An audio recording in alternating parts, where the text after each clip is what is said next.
শিক্ষার্থীরা আসসালামু আলাইকুম। আশা করি তোমরা সবাই সুস্থ আছো, নিরাপদে আছো। আমি মাহমুদা খাতুন, সহকারী অধ্যাপক, প্রাণীবিদ্যা বিভাগ, ঢাকা কলেজ। ঢাকা কলেজ কর্তৃক আয়োজিত অনার্স ও মাস্টার্সের অনলাইন ক্লাস কার্যক্রমে তোমাদের সবাইকে স্বাগত জানাচ্ছি। আসলে আজকের এই অনাকাঙ্ক্ষিত ছুটিতে তোমরা যাতে বাড়িতে থেকে পড়াশোনার সাথে সংযুক্ত থাকতে পারো সেজন্য ঢাকা কলেজ এই উদ্যোগটি গ্রহণ করেছে। আর এই উদ্যোগটি গ্রহণ করার জন্য আমি ধন্যবাদ জানাচ্ছি ঢাকা কলেজের সম্মানিত অধ্যক্ষ, উপাধ্যক্ষ, প্রাণীবিদ্যা বিভাগের বিভাগীয় প্রধান এবং বিভাগের সকল শিক্ষকবৃন্দকে।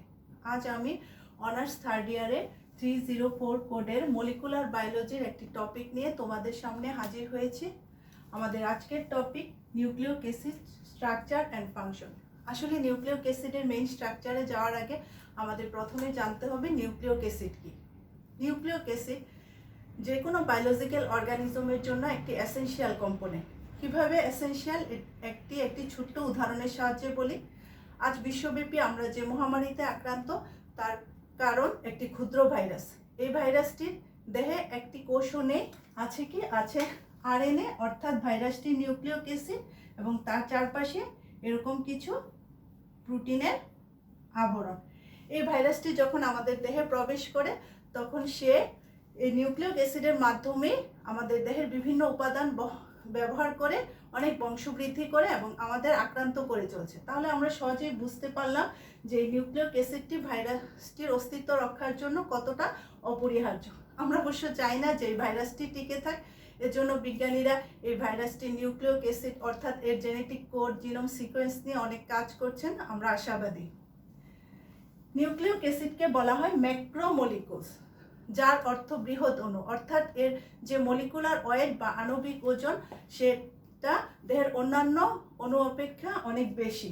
নিউক্লিয়িক অ্যাসিড ছাড়াও আমাদের দেহে অন্যান্য যে ম্যাক্রোমলিকুলগুলো রয়েছে সেগুলো হলো কার্বোহাইড্রেট, প্রোটিন, লিপিড, এরকম আরও অনেক ম্যাক্রোমলিকুল রয়েছে। নিউক্লিয়িক অ্যাসিডকে বলা হয় বায়োপলিমার। বায়ো কথাটার অর্থ হলো যেসব মলিকুল যে কোনো বায়োলজিক্যাল সিস্টেমের মধ্যেই সিনথেসাইজড হয়, অর্থাৎ আমাদের বডির মধ্যেই তৈরি হয়। আর পলিমার বলতে বোঝায় যেগুলো অনেকগুলো মনোমার দিয়ে তৈরি। আমরা যদি আমাদের প্রোটিন অণুর কথাই ধরি, আমাদের প্রোটিন অণুটি যেমন অনেকগুলো অ্যামাইনো অ্যাসিড দিয়ে তৈরি, তেমনি আমাদের নিউক্লিয়িক অ্যাসিডও অনেকগুলো নিউক্লিওটাইড দিয়ে তৈরি, অনেকগুলো নিউক্লিওটাইডস দিয়ে তৈরি। এই নিউক্লিওটাইডসকেই বলা হয় নিউক্লিয়িক অ্যাসিডের মনোমার। তবে এই নিউক্লিওটাইডের সংখ্যাটা কোষ টু কোষ ভেরি করে। নিউক্লিয়িক অ্যাসিডকে বলা হয় মাস্টার মলিকুল। আমাদের দেহে যে নিউক্লিয়িক অ্যাসিড আছে সেগুলো আমাদের জেনেটিক ইনফরমেশন বহন করে এবং এই জেনেটিক ইনফরমেশনগুলো আমাদের দেহে অনবরত প্রোটিন তৈরি করছে এবং এই প্রোটিন তৈরি করার মাধ্যমে আমাদের দেহের বিভিন্ন বৈশিষ্ট্য প্রকাশ করছে। শুধু তাই নয়, আমাদের নিজস্ব বৈশিষ্ট্যগুলো সে আমাদের পরবর্তী প্রজন্মে অর্থাৎ আমাদের সন্তান সন্ততিতে স্থানান্তর করছে। এজন্য নিউক্লিয়িক অ্যাসিডকে বলা হয় মাস্টার মলিকুলস। নিউক্লিয়িক অ্যাসিড সর্বপ্রথম অবজার্ভ করেন একজন সুইডিশ প্রাণরসায়নবিদ ফ্রাইডরিশ মাইজার 1868 সালে। তিনি তখনকার যে যুদ্ধাহত সৈনিক ছিলেন তাদের ব্যান্ডেজের পুঁজে যে শ্বেতরক্তকণিকা তার নিউক্লিয়াসে এক ধরনের পদার্থের উপস্থিতি দেখতে পান এবং ইনি এর নাম দেন নিউক্লিন। পরবর্তীতে অবশ্য আরেকজন বিজ্ঞানী অল্টম্যান নিউক্লিয়িক অ্যাসিডের ধর্ম দেখতে পান এবং তার নাম দেন নিউক্লিয়িক অ্যাসিড। আমাদের দেহে সাধারণত দু ধরনের নিউক্লিয়িক অ্যাসিড পাওয়া যায়, একটি হলো ডিএনএ এবং আরেকটি হলো RNA. DNA means deoxyribo nucleic acid, RNA means ribo nucleic acid. DNA পাওয়া যায় আমাদের কোষের নিউক্লিয়াসে আর আরএনএ পাওয়া যায় আমাদের কোষের সাইটোপ্লাজমে। তবে সাইটোপ্লাজম ছাড়াও আমাদের কোষের নিউক্লিয়াসেও কিছু কিছু আরএনএ পাওয়া যায়। এখন আমরা জানবো নিউক্লিয়িক অ্যাসিডের বেসিক কম্পোজিশন, অর্থাৎ নিউক্লিয়িক অ্যাসিড কি কি উপাদান দিয়ে তৈরি। আমরা তো সবাই জানি যে নিউক্লিয়িক অ্যাসিড দুই ধরনের, ডিএনএ এবং আরএনএ। এই ডিএনএ আরএনএ অর্থাৎ নিউক্লিয়িক অ্যাসিডকে যদি আমি নিউক্লিয়াস এনজাইম অথবা যে কোনো মৃদু ক্ষার যেমন অ্যামোনিয়াম হাইড্রোক্সাইড দ্বারা হাইড্রোলাইসিস করি তাহলে আমি পাবো অনেকগুলো নিউক্লিওটাইডস। যেমন করোনা প্রতিরোধে আমাদেরকে সবাইকে বলা হয় যে ঘন ঘন সাবান পানি দিয়ে হাত ধোয়ার জন্য। কেন বলা হয়? যাতে করোনার যে মেইন নিউক্লিয়িক অ্যাসিড অর্থাৎ আরএনএটি সাবান আর পানির বিক্রিয়ায় ভেঙে যায়। আর এর ফলে কি হবে? এর ফলে এর আরএনএটি হচ্ছে ইনঅ্যাক্টিভ হয়ে যাবে, অর্থাৎ নিউক্লিওটাইড হয়ে সেগুলো ইনঅ্যাক্টিভ হয়ে এবং ভাইরাসটি মারা যাবে। এই নিউক্লিওটাইডসকে আবার হাইড্রোলাইসিস করলে পাওয়া যাবে নিউক্লিওসাইডস এবং ফসফরিক অ্যাসিড। আসলে এই ফসফরিক অ্যাসিডের জন্যই নিউক্লিক অ্যাসিড একটি অ্যাসিড যা নিউক্লিওটাইডে ফসফেট গ্রুপ হিসেবে যুক্ত থাকে। আবার নিউক্লিওসাইডসকে ভাঙলে আমরা পাবো কিছু নাইট্রোজেনাস বেসেস অর্থাৎ নাইট্রোজেন ঘটিত ক্ষারক এবং সুগার অর্থাৎ শর্করা। এই নাইট্রোজেনাস বেসেস আবার দুই ধরনের, একটি হচ্ছে পাইরিমিডিন আর একটি হচ্ছে পিউরিন। পাইরিমিডিন আবার তিন ধরনের, সাইটোসিন, ইউরাসিল এবং থায়ামিন। পিউরিন দুই ধরনের, এডিনিন এবং গুয়ানিন। এদের যে ইংরেজি নামের প্রথম অক্ষর দিয়ে আমরা তাদেরকে সবসময় প্রকাশ করব। এখানে কাট, CUT কাট ওয়ার্ডটি দিয়ে আমরা সহজেই পাইরিমিডিন বেসগুলোর নাম মনে রাখতে পারি, যেমন C দিয়ে সাইটোসিন, ইউ দিয়ে ইউরাসিল এবং টি দিয়ে থায়ামিন। এখানে আমাদের একটি বিষয় মনে রাখতে হবে যে ডিএনএতে কোনো ইউরাসিল থাকে না এবং আরএনএতে কোনো থায়ামিন থাকে না। তাহলে ডিএনএতে কি থাকছে? ডিএনএতে থাকছে এডিনিন, গুয়ানিন, সাইটোসিন এবং থায়ামিন। আরএনএতে থাকছে এডিনিন, গুয়ানিন, সাইটোসিন এবং ইউরাসিল। এটা আমাদের একটু মনে রাখতে হবে। তো এখন আমরা চলে যাব, এখন আমরা নিউক্লিওসাইডস এবং নিউক্লিওটাইডস সম্পর্কে জানবো। তো আমরা সবাই এখন জানলাম যে নিউক্লিওটাইডস হলো নিউক্লিক অ্যাসিডের মনোমার যাকে নিয়ে গঠিত, যা একটি সুগারের সাথে একটি বেস থাকবে নাইট্রোজেন ঘটিত ক্ষারক এবং তার সাথে যদি ফসফেট গ্রুপ যুক্ত থাকে তাহলে সেটি হবে নিউক্লিওটাইডস। আর এখানে যদি ফসফেট গ্রুপ বাদ যায় সেটি হবে নিউক্লিওসাইড। আমরা আসলে যদি একটি নিউক্লিওটাইডসের স্ট্রাকচার ভালো করে জানতে পারি তাহলে আমরা নিউক্লিক অ্যাসিডের স্ট্রাকচারটি ভালো করে বুঝতে পারবো। তো এই স্ট্রাকচারটি ভালো করে বোঝার জন্য আমাদের এর প্রত্যেকটা উপাদানের স্ট্রাকচার আলাদা আলাদা করে বুঝতে হবে। প্রথমে চলে যাই আমি সুগার অর্থাৎ শর্করা। নিউক্লিক অ্যাসিডে যে সুগার থাকে সেটি 5 কার্বন বিশিষ্ট এবং 5 কার্বন বিশিষ্ট সুগার থাকে বলে একে বলা হয় পেন্টোজ সুগার। আমরা আসলে আমাদের বডির মধ্যে যে সুগারগুলো সাধারণত দেখি সেগুলো হলো 6 কার্বন বিশিষ্ট, আর এই সুগারগুলোকে বলা হয় হেক্সোজ সুগার। এগুলোর এক্সাম্পল হলো গ্লুকোজ, গ্যালাক্টোজ, ম্যানোজ, আরও এরকম 6 কার্বন বিশিষ্ট সুগার আছে। আর এই পেন্টোজ সুগার আবার প্রধানত দুই ধরনের, একটি হচ্ছে রাইবোজ সুগার যেটি আরএনএতে পাওয়া যায়, আর একটি হচ্ছে ডিঅক্সি রাইবোজ সুগার যেটি ডিএনএতে পাওয়া যায়। এখন এই সুগারের স্ট্রাকচারটা হলো এরকম সিম্পল একটা রিং লাইক স্ট্রাকচার, এরকম সিম্পল এরকম রিং লাইক স্ট্রাকচার এরকম 5টা পয়েন্ট থাকবে এবং উপরে একদম মিডলে থাকবে একটি অক্সিজেন অ্যাটম এবং অক্সিজেন অ্যাটমের চারপাশে এরকম 4টি কার্বন অ্যাটম থাকবে এবং সর্বশেষ কার্বন অ্যাটমটি থাকবে এই রিংয়ের বাইরে। এগুলোকে আবার নাম্বারিং করতে হবে। নাম্বারিংও হবে অক্সিজেনের ডান পাশ থেকে, carbon number 1, carbon number 2, carbon number 3, carbon number 4 এবং কার্বন নাম্বার 5। এগুলোকে আবার 1 prime, 2 prime, 3 prime, 4 prime, 5 prime দিয়েও প্রকাশ করা যায়। এই কার্বনগুলো আবার কিছু ফাংশনাল গ্রুপ দ্বারা অ্যাটাচ থাকবে। এই ফাংশনাল গ্রুপগুলো হলো হাইড্রোজেন অ্যাটম এবং হাইড্রোক্সাইড গ্রুপ দ্বারা অ্যাটাচ থাকবে। তো রাইবোজ সুগারের যে জেনারেল ফর্মুলা, সাধারণ যে সংকেত সেটি হলো C5H10O5 এবং ডিঅক্সি রাইবোজ সুগারের জেনারেল ফর্মুলা হলো C5H10O4। তো আমরা এদের স্ট্রাকচারে দেখছি বা ফর্মুলাতে দেখছি যে ডিঅক্সি রাইবোজে একটি অক্সিজেন অ্যাটম কম থাকে। তাহলে আমরা বুঝতেই পারলাম যে রাইবোজ সুগার এবং ডিঅক্সি রাইবোজ সুগার একদম সেম স্ট্রাকচার, শুধুমাত্র এই যে 2 নাম্বার ঘরে ডিঅক্সি রাইবোজ সুগারের নিচে একটি অক্সিজেন কম থাকবে, সেজন্য একে বলা হয় ডিঅক্সি রাইবোজ। দ্যাট মিনস যে রিমুভাল অফ অক্সিজেন অ্যাটম। অনেক সময় একে 2 প্রাইম ডিঅক্সি রাইবোজও বলা হয়, যেহেতু কার্বনের 2 নাম্বার ঘরে অক্সিজেনটি অ্যাটম। তো আমরা মোটামুটি এই রাইবোজ এবং ডিঅক্সি রাইবোজ সুগারের হচ্ছে স্ট্রাকচার সম্পর্কে ক্লিয়ার হয়েছে। এখন আমরা নিউক্লিওটাইডসের আরেকটি গুরুত্বপূর্ণ উপাদান নাইট্রোজেনাস বেসিস অর্থাৎ নাইট্রোজেন ঘটিত ক্ষারক নিয়ে আলোচনা করব।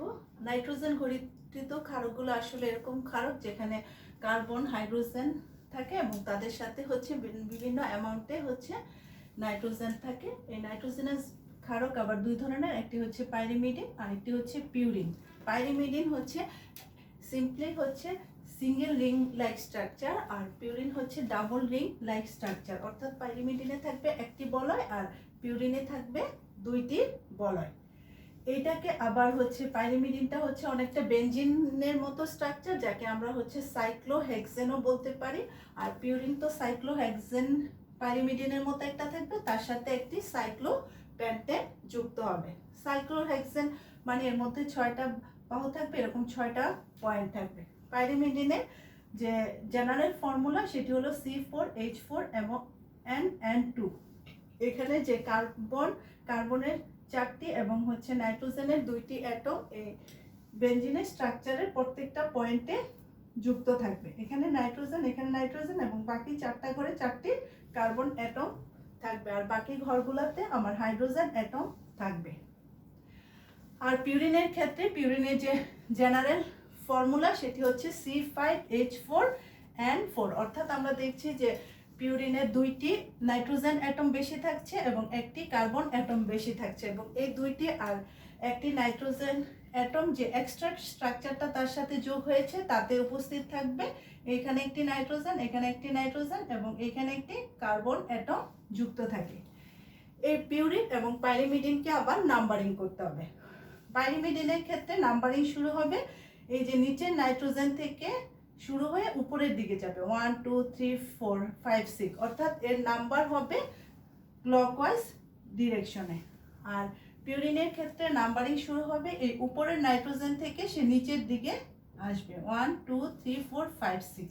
এখানেও সেম হবে, সে উপর থেকে নিচের দিকে আসবে, অর্থাৎ এর নাম্বারিং হবে অ্যান্টি ক্লকওয়াইজ ডিরেকশনে। এখন আমরা পাইরিমিডিনের যে 3টি ক্ষার আছে সেই ক্ষারগুলোর স্ট্রাকচার শিখব। প্রথমে আমাদের শিখতে হবে সাইটোসিন। তাহলে সাইটোসিন লেখার জন্য আমাদের পাইরিমিডিনের যে প্রিকারসর স্ট্রাকচারটা আমরা এতক্ষণ যা শিখেছি সেটি লিখতে হবে। সেটি লেখার পর আমাদের দেখতে হবে কোথায় কোথায় চেঞ্জ আসছে। সাইটোসিনে দেখা গেছে এই 2 নাম্বার ঘরে একটি অক্সিজেন অ্যাটম যুক্ত হয়েছে এবং হচ্ছে 4 নাম্বার ঘরে একটি অ্যামাইন মূলক যুক্ত হয়েছে। সুতরাং সাইটোসিনের যে রাসায়নিক নাম বা কেমিক্যাল নেম হলো 2-oxy-4-অ্যামাইনো পাইরিমিডিন। এখন আমরা শিখব যে ইউরাসিলের স্ট্রাকচার। ইউরাসিলের ক্ষেত্রে এই 2 নাম্বার ঘরে অক্সিজেন ঠিক থাকবে এবং 4 নাম্বার ঘরে অ্যামাইন মূলকের পরিবর্তে আরেকটি অক্সিজেন অ্যাটম যুক্ত হবে। এজন্য এর নাম হয়েছে, যেহেতু 2টি অক্সিজেন 2,4-ডাইঅক্সি পাইরিমিডিন। এখন আমাদের আরেকটি ক্ষার রয়েছে সেটি হচ্ছে থায়ামিন। থায়ামিনের ক্ষেত্রে থায়ামিনের স্ট্রাকচার সেম ইউরাসিলের মতো, শুধুমাত্র এই ইউরাসিলের সাথে যুক্ত হবে 5 নাম্বার ঘরে একটি মিথাইল গ্রুপ। এজন্য এর নাম হবে 5-methyl-2,4-ডাইঅক্সি পাইরিমিডিন। তো আমরা এখন যে পিউরিনের স্ট্রাকচারগুলো সম্পর্কে শিখব। পিউরিনের স্ট্রাকচার 2টি হচ্ছে এডিনিন এবং গুয়ানিন। এডিনিনের স্ট্রাকচার লিখতে হবে প্রথমে আমার লিখতে হবে যে পিউরিনের যে প্রিকারসর স্ট্রাকচার সেটি লিখে ফেলতে হবে, এবং সেটি লেখার দেখি আমরা কি চেঞ্জ হয়েছে শুধুমাত্র পিউরিনের 6 নাম্বার ঘরে কি হয়েছে, একটি অ্যামাইন মূলক যুক্ত হয়েছে। এজন্য এর নাম দিব আমরা 6-অ্যামাইনো পিউরিন। এখন আমার বাকি আছে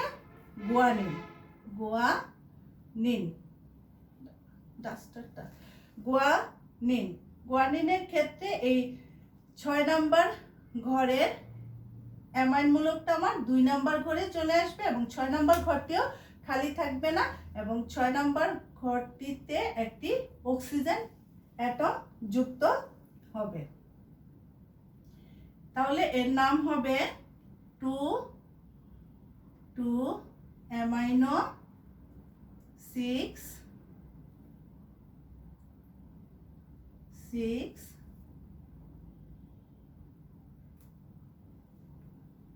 6-অক্সি পিউরিন। তো এভাবে আমরা হচ্ছে যে নাইট্রোজেনাস বেসের যে সবগুলা হচ্ছে স্ট্রাকচার, পাইরিমিডিনের 3টি স্ট্রাকচার এবং পিউরিনের যে 2টি স্ট্রাকচার, সেই 2টি স্ট্রাকচার শিখে ফেলবো। তো পরবর্তীতে আমরা ফসফেট গ্রুপের স্ট্রাকচার সম্পর্কে শিখব। এখন আমরা নিউক্লিওটাইডের আরেকটি মেইন গুরুত্বপূর্ণ উপাদান ফসফেট গ্রুপের সম্পর্কে জানবো।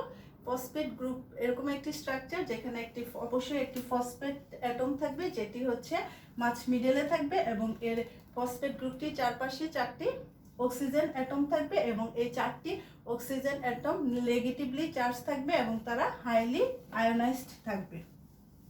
এখন আমরা নিউক্লিওসাইডসের স্ট্রাকচার শিখব। আমরা জানি নিউক্লিওসাইড কি দিয়ে তৈরি, বেস এবং সুগার। এর সাথে যদি একটি ফসফেট গ্রুপ যুক্ত হয় সেটি হয়ে যাবে নিউক্লিওটাইডস।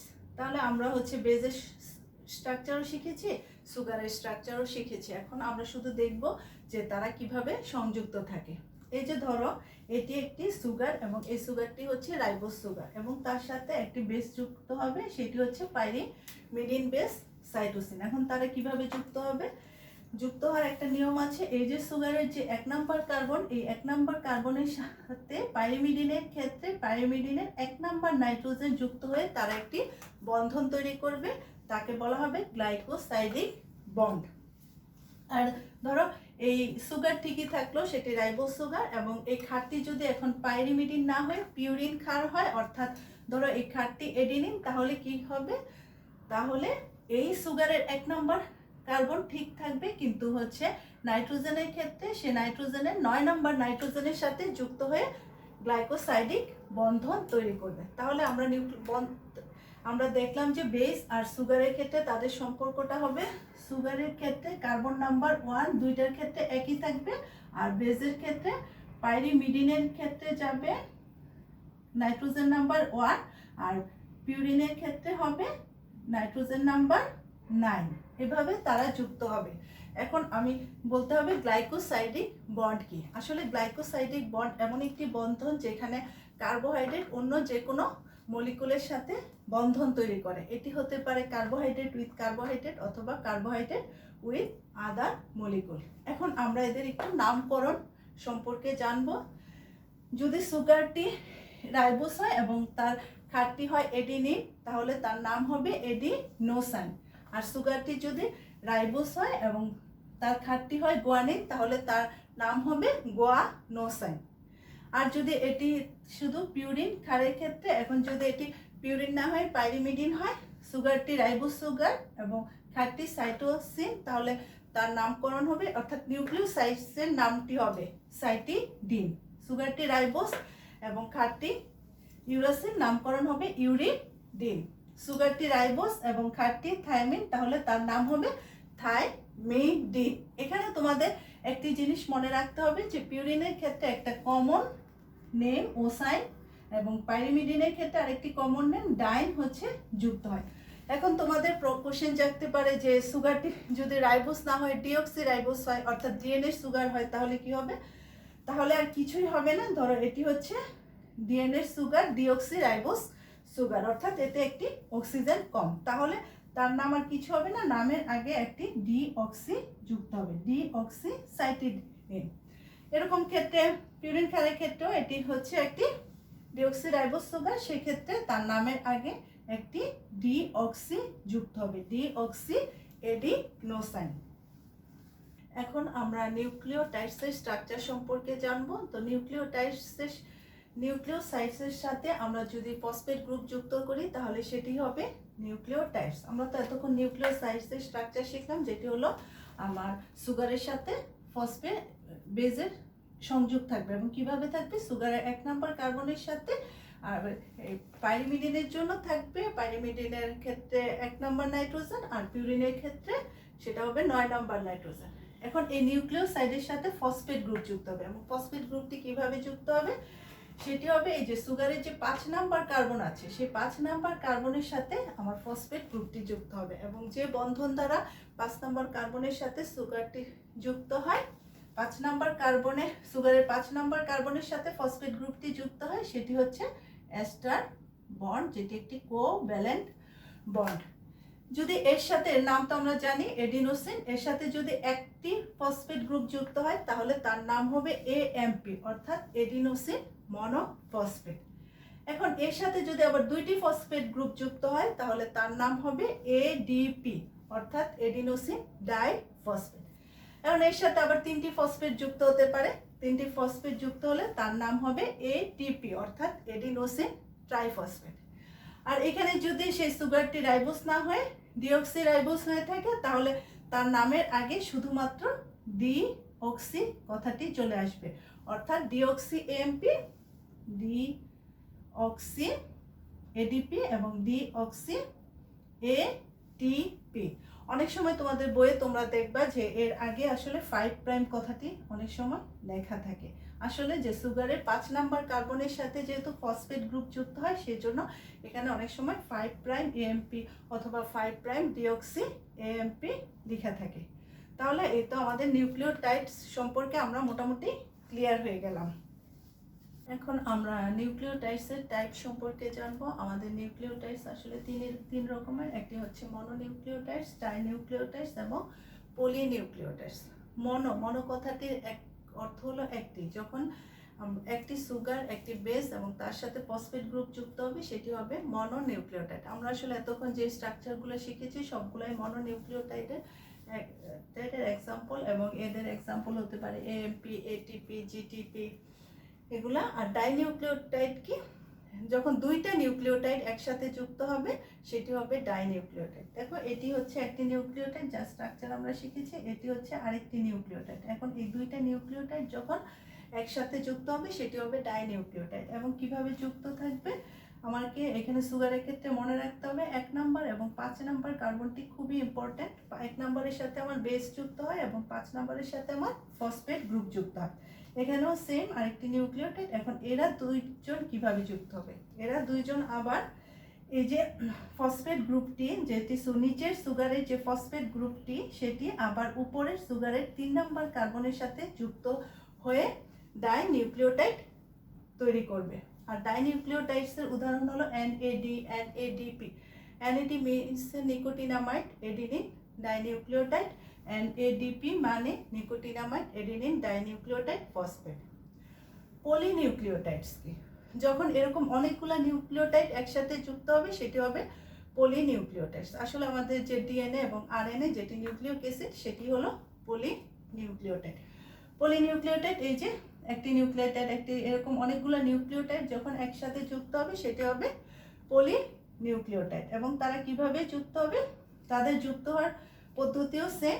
এই যে উপরের সুগারের সাথে কিভাবে যুক্ত হবে, নিচের সুগারের ফসফেট গ্রুপটি উপরের সুগারের 3 নাম্বার ঘরের সাথে সবসময় যুক্ত হবে। এভাবে তারা হচ্ছে বন্ড তৈরি করবে।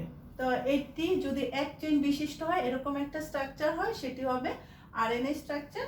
তাহলে আরএনএ ক্ষেত্রে আমাদের মনে রাখতে হবে বেসগুলো এডিনিন, গুয়ানিন, সাইটোসিন এবং ইউরাসিন।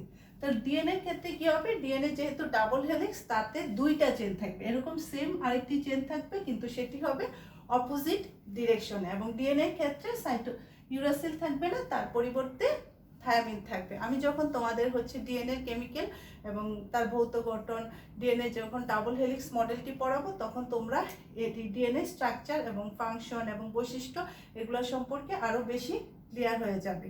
আশা করি তোমরা নিউক্লিয়িক অ্যাসিডের স্ট্রাকচারটি বুঝতে পেরেছো এবং এটি সম্পর্কে মোটামুটি ক্লিয়ার হয়েছো। এখন আমরা নিউক্লিয়িক অ্যাসিডের যে মনোমার নিউক্লিওটাইডসের ফাংশনগুলো শিখবো। আমরা নিউক্লিয়িক অ্যাসিডের ফাংশন যখন ডিএনএ এবং আরএনএ পড়াবো তখনই হচ্ছে তারা কিভাবে কাজ করে, তারা কিভাবে আমাদের বডিতে প্রোটিন তৈরি করে বা অন্যান্য জেনেটিক ইনফরমেশন ক্যারি করে সেগুলো সম্পর্কে শিখবো।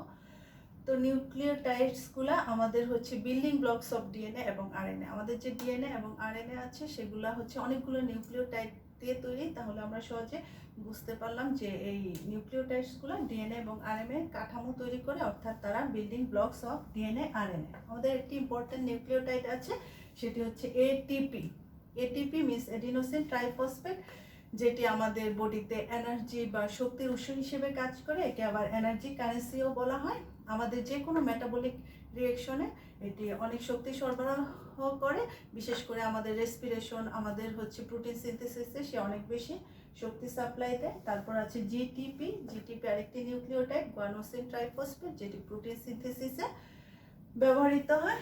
তারপর আছে ইউডিপি, ইউরিডিন ডাইফসফেট, যেটি গ্লাইকোজেনেসিসে দরকার হয়, অর্থাৎ গ্লাইকোজেন সিনথেসিসে সেটি দরকার লাগে। তারপর সিটিপি, সিটিপি মানে সাইটোহিডিন ট্রাইফসফেট, যেটি ফসফোলিপিড সংশ্লেষণে বা ফসফোলিপিড সিনথেসিসে এর জন্য একটি প্রয়োজনীয় উপাদান। এছাড়া কিছু কিছু নিউক্লিওটাইড আমাদের কোএনজাইম হিসেবে কাজ করে। কোএনজাইম কি? কোএনজাইমকে আমরা বলতে পারি এক ধরনের হেল্পার এনজাইম। অনেক সময় অনেক এনজাইম আছে যেগুলো আমাদের বডিতে ইনঅ্যাক্টিভ থাকে, তখন সেখানে কিছু কোএনজাইম বা কোফ্যাক্টর যদি যুক্ত হয় সেগুলো হয়ে যাবে অ্যাক্টিভ এনজাইম। তো আমাদের এরকম কিছু নিউক্লিওটাইড কোএনজাইম হিসেবে কাজ করে, এবং কোএনজাইম হিসেবে যে নিউক্লিওটাইডগুলো কাজ করে সেগুলো হলো NADP, nicotinamide adenine dinucleotide, FAD, flavin adenine dinucleotide, FMN, flavin mononucleotide. এছাড়াও আমাদের দেহে কিছু সাইক্লিক এমপি এবং সাইক্লিক জিএমপি আছে, যেগুলো আমাদের বিভিন্ন প্রসেস বা বিভিন্ন দেহের বিভিন্ন রিয়াকশনে রেগুলেটর বা মডারেটর হিসেবে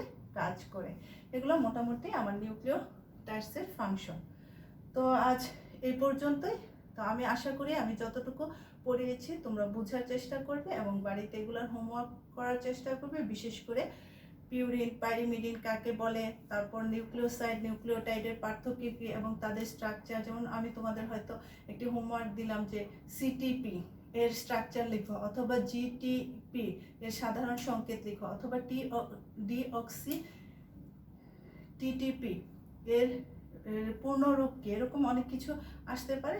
সেগুলো অনেক, এখানে অনেক ছোটোখাটো কোশ্চেন আছে, সেগুলো তোমরা পুরোটা লেকচার যদি শোনো সেগুলো হচ্ছে ক্লিয়ারলি বুঝতে পারবে। তো এই পর্যন্তই। অনেকেই হয়তো বলবে যে ম্যাডাম আমাদের বই নেই, আমরা কিভাবে পড়বো। আবার অনেকেই হয়তো বলবে যে বই কিনেছি ম্যাডাম, বাড়ি যাওয়ার সময় নিয়ে যেতে পারিনি। তো সেই ক্ষেত্রে তোমরা যদি চাও, তোমাদের যে থার্ড ইয়ারে মেসেঞ্জার গ্রুপ আছে, সেখানে আমি তোমাদের টেক্সট, এই নিউক্লিয়িক অ্যাসিডের টেক্সট বইয়ের যে পেজগুলো আছে সেগুলো আপলোড করে দিব।